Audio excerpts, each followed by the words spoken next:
Good afternoon. Welcome to International Festival 2025. My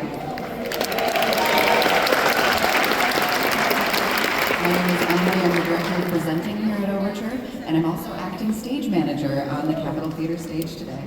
Before we begin, I'd like to thank Ho-Chunk Gaming Madison for their generous support of the festival. If you'd like to help Overture continue to provide extraordinary experiences, please consider making a donation in the lobby or visit overture.org/donate. And now for our next performer, please join me in welcoming Mad Craic Irish Dance.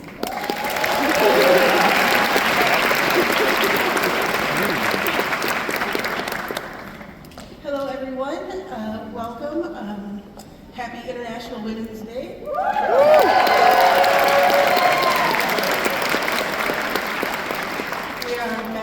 Irish Dance. We are an all-adult Irish dance troupe here in Madison, Wisconsin. Currently an all-women troupe also.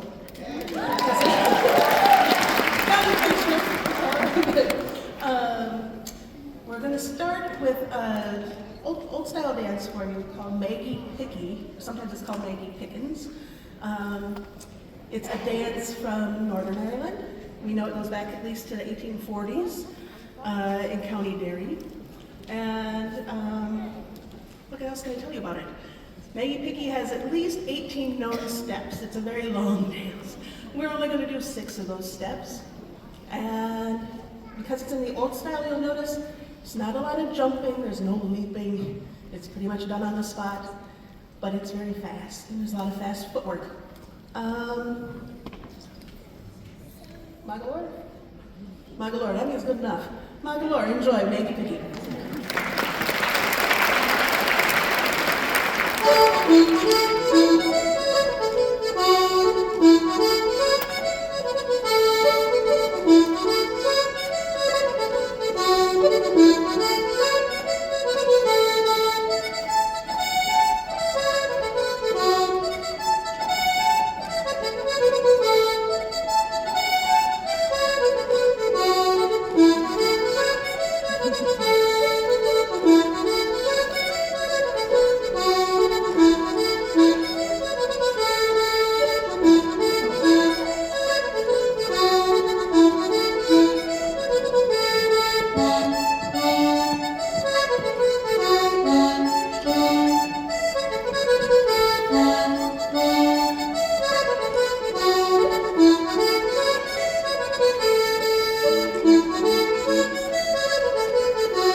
So next up, we're going to do some Irish jigs for you. And usually when you tell people you do an Irish dance, and they say, oh, you know an Irish jig? There's different versions of Irish jigs. So we're going to start with what's called a ceilidh dance. Ceilidh is just a party. It doesn't necessarily always have dancing. The nice thing about ceilidh dances is there's usually just a few moves, and then they're repeated, and so they're more social, as opposed to competition style dance where you're thinking and you're concentrating and you're not really visiting with your friends. Yeah. So our foursome here is going to do a dance called the Siege of Craic. Carrick's just a town in Ireland. Apparently it was sieged upon. I don't know any more history than that. So we'll do the Siege of Craic. And then we'll have some more dancers come out and do some solo steps in jigs. So you can kind of see a group jig and some solo jig steps. So, ready? Okay. Siege of Craic. Here we go.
Thank you very much. Now, we're going to have something totally different. Finally, the loud shoes. Okay? So, as soon as my dancers have their shoes changed, they're going to come out and do a traditional set dance called Garden of Daisies.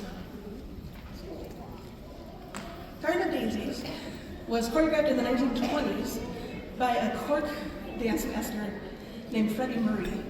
And a lot of the traditional dances kind of come from that time period. So Ireland was just facing independence in the 1920s. If you saw Banshee of Inisherin, it was like that time period. And a lot of the dance masters were actually dancing in prison camps. So that's interesting, an interesting way to show your steps. But what I want to tell you about Garden of Daisies is that it is one of the official set dances. Ireland has an Irish Dance Commission. They have certain dances that have set choreography. This is one of them, where all over the world people learn this dance. It's the same choreography. It's official, sanctioned, whatever. But because people learn it in different places and it's passed down teacher to teacher, there are stylistic differences. So you're going to see Becky and Anna come out. They are going to do the same dance. It's not going to always be exactly the same. Anna dances a little bit more modern. She uses more of the stage. She turns different directions. In current competition, and certainly in the big stage shows like Riverdance and that kind of thing, you're encouraged, expected to use more of the stage. Becky does a little bit more older style. In olden days, you were considered a better dancer if you didn't move around. You'd either dance on a half door or on top of a barrel.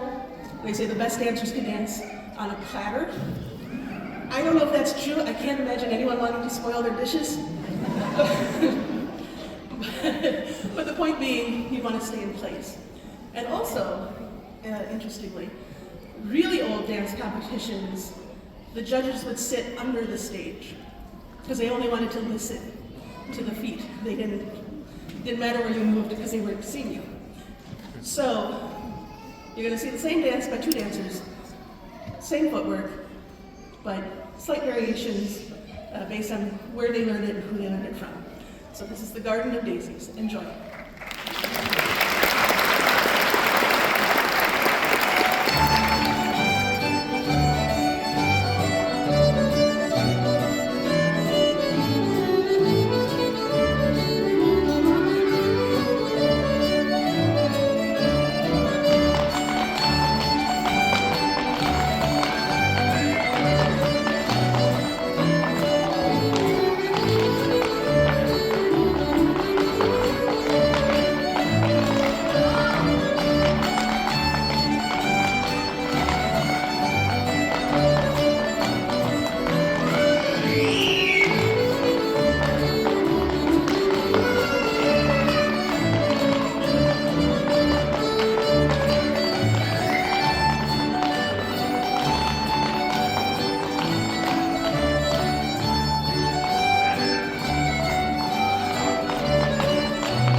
Stage another dynamic duo to do something called a slip jig. So earlier we did a Kaylee jig and we did some jig steps for you.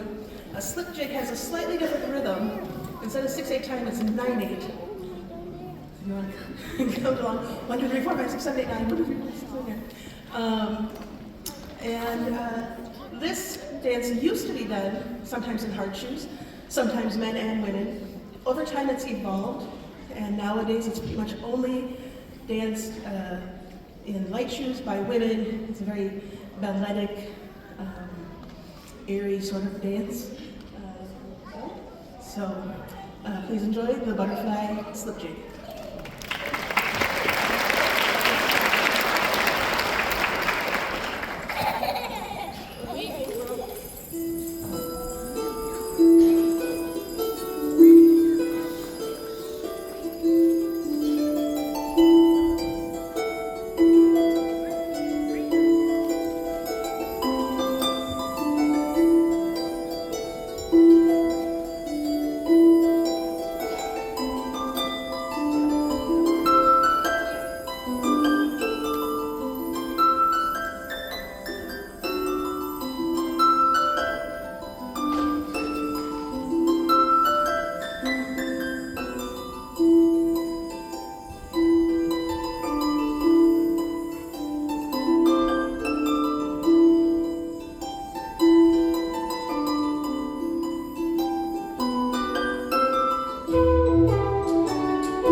Irish dancer, you need shoes. You have to like shoes.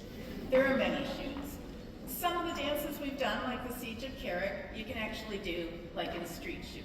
Maybe not tennies, but something more like a brogue with a hard sole.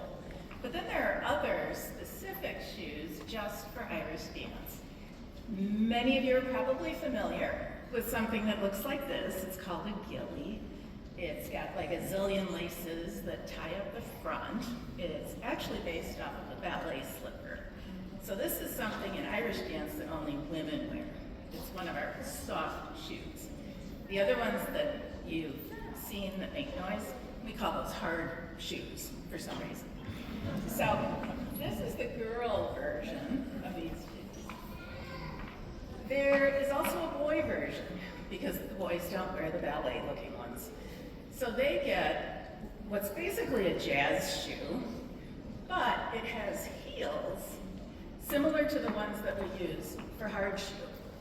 So it's kind of cute. When little boys are first learning to dance, they don't get these shoes, the heels. They have to just dance in their jazz shoes flat on the floor. But when they get a little bit better, then they let them get heels. You'd be surprised how many little boys get so excited about finally being able to wear heels because they get to make noise. The girls' soft shoes do not. They are very quiet. Then, this is maybe more of an example of like a street shoe. Just a ordinary, like think of a men's dress shoe sort of thing that you can use for a lot of the ceilidh dancing, the social dancing. Technically, you could even do some of the soft shoe dances in this, but that wouldn't be right. Don't tell the commission. All right, we'll come back to the shoes in a little bit, but Heidi's going to come out and just give you a little background on this next dance. It's called Priest in His Boots. We do not wear boots. Drivers do them.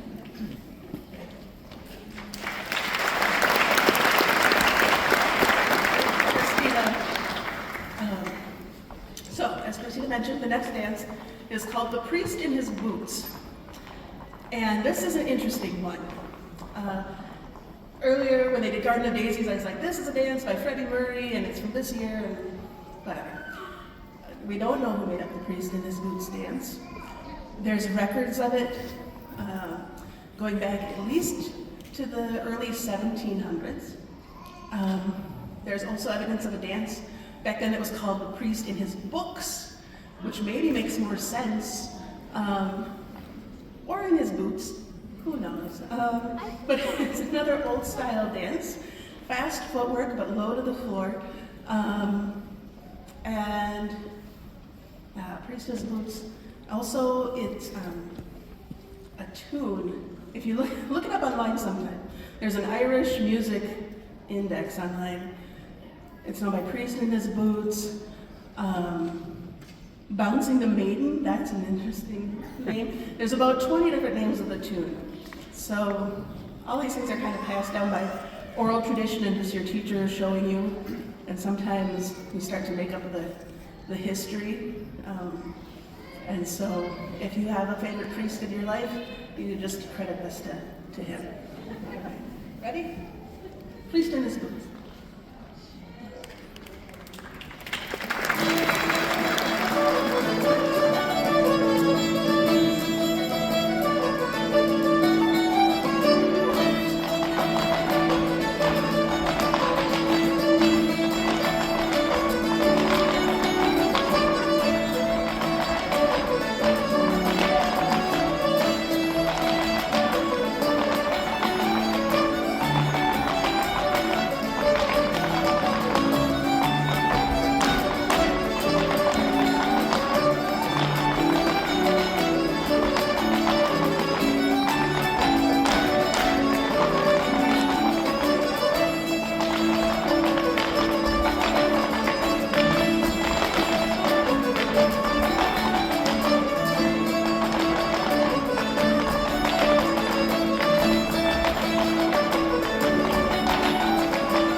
dance.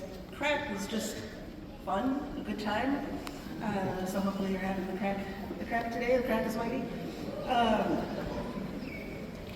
So next up, we are going to do some old style and some shed nose. Shed nose is Irish Gaelic that translates into old style. So why am I telling you we're going to do old style and old style? You're going to see some old style hornpipes that were choreographed. We know who choreographed them. They're set. The dancers have planned ahead. They're going to do a step by a gentleman named Kennefic and another one, I forget his first name, but O'Brien. So we know where these steps came from. More steps from the 1920s. The Shennos style of dance is improvised. And it used to be all over Ireland with regional styles. And slowly it kind of made its way to the west coast. Connemara is really, the folks there are the ones that really preserved Shennos dancing. And now it's getting more popular and spreading all over the place. So we're going to see some old style traditional planned ahead hornpipes. And then we're going to see some improvised wish us luck Shennos reels. Ready? Okay. So please enjoy.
different amounts of sound or quietness that we have. In fact, the shoes that we use to make the most noise, the ones we call our hard shoes, well, I would hold them up and show you, except I'm wearing them, and I need them on right now.